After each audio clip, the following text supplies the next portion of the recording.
Alright, so in the past video we just got this error, which is a password authentication failure. Um, because the first video we edited the database connection configuration file. I'm gonna go ahead and go into that file right now, which is called settings.py. I was editing the database connection parameters because, first of all, the IP address of the database server was incorrect. Second, I also saw that the database name was incorrect, and I went on to assume that the password and username were correct, so I just leave them as they were. And then I made another video fixing many other issues on the server side. PsychoPG2 wasn't installed and other tools weren't installed. And right now, when I try to run the server again, I just got this password authentication failure.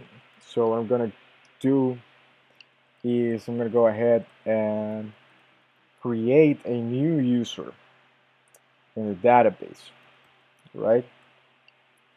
I wanted to enter inside the settings.py file to start seeing its content that we're going to edit with the correct username and password with the new credentials I'm going to create. But I think the SSH connection just is freezing. So I'm going to go ahead and create the user, the test user we're going to use. See if this SSH connection gets better. Meanwhile, we create the user. So I'm gonna go ahead to go to the database, and I'm gonna create a new user. Let's say create user. I'm gonna name it. Um, gonna name it cube.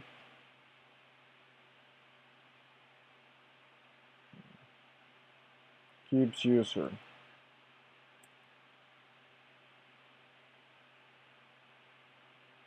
Okay, and we're gonna give it a generic password. Okay, I'm gonna say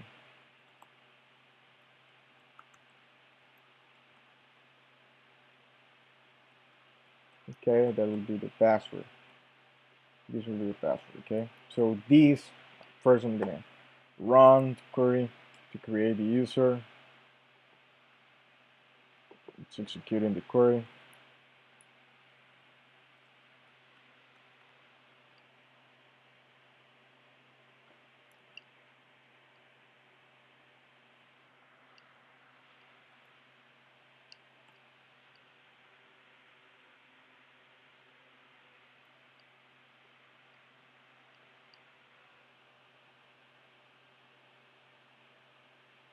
Okay, I got an error.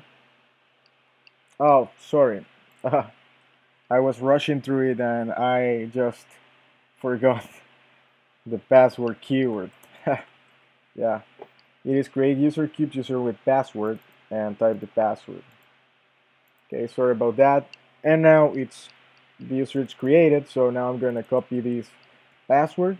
Remember the username is cubes user, and I'm gonna enter that on the settings.py file over there in the SSH connection to the remote server. So okay, already yeah, the connection was freezing, and so I already broke the connection. So I'm gonna connect again. Okay, I'm connecting. I'm establishing the SSH connection to the server again. Now I'm logged in.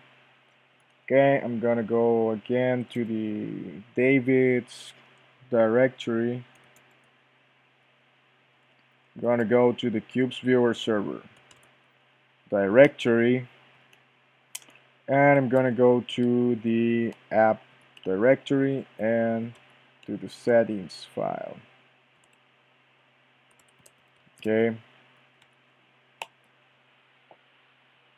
so this is the same file that I entered in the first video, where I edited the name of the database to March 2019 because it had a name of a database that doesn't even exist in the server.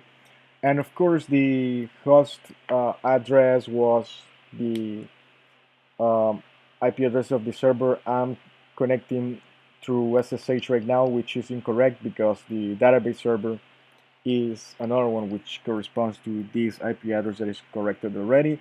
So now I'm going to edit the user and enter my test user that I just created, cubes user, and now the password that I just created.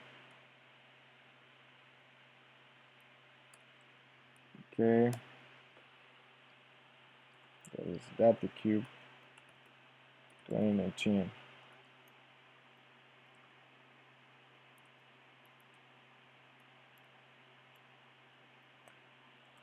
So right now I'm gonna just go ahead and save the file. I'm gonna exit, and right now I'm going to go ahead and try to run the server again. So this run this command Python manage file run server. Okay.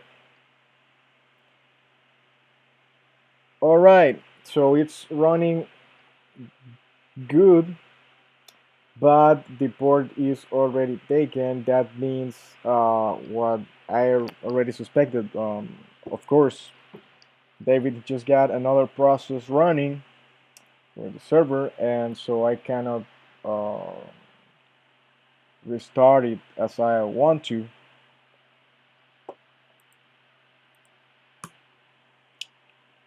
So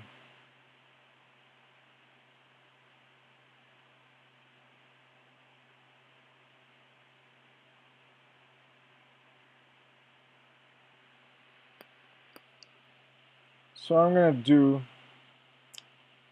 is I wanted to rerun the server because um, in a development environment, it is usually needed to restart the server when you are making changes to the settings.py file.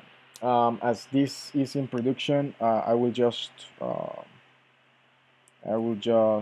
confirm it might be the case that is not needed.